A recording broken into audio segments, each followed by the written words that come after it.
How to make default DAZ skin look good in Blender. One of the most common issues I hear about Diffeomorphic is that when you import your character into Blender, the skin looks nowhere near as good as it did in DAZ Studio. So, in this video, I'm going to show you some simple tricks to fix that. To get started, I'll be using this DAZ Originals Victoria 9 as my demo. But this workflow can also work with Genesis 3 and 8 models, as the node layouts can be similar. First, when you import your character into Blender with Diffeomorphic, make sure the material method is set to extended principal, as this will give you the most simple node setup.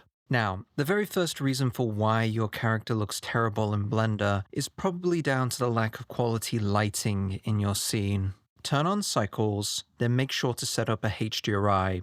Then give your character some side light to create a nice bit of contrast on the face. Make sure to set the light paths preset to full global illumination and increase the cycle's sample rate to a high value, with the denoises pre-filter set to accurate and the quality set to high. Go into the shader workspace. I've changed the layout of mine so my character is framed in a portrait. Now, let's zoom in.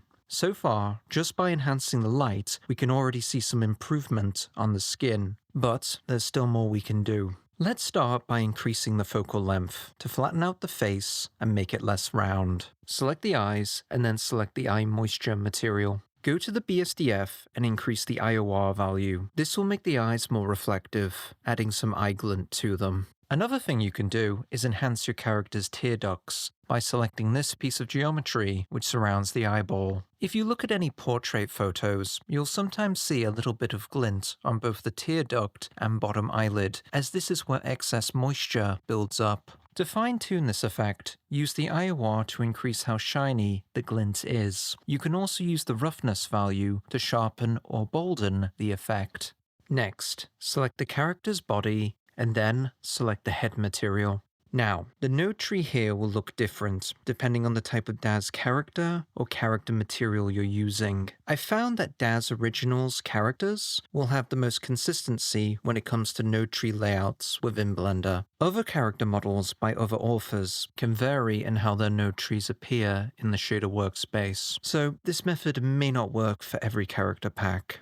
Now, zoom in on the nodes and find the color mix node. Reduce the factor slightly. This will make your character more pale. Next, go over to the BSDF and open the Subsurface drop-down menu.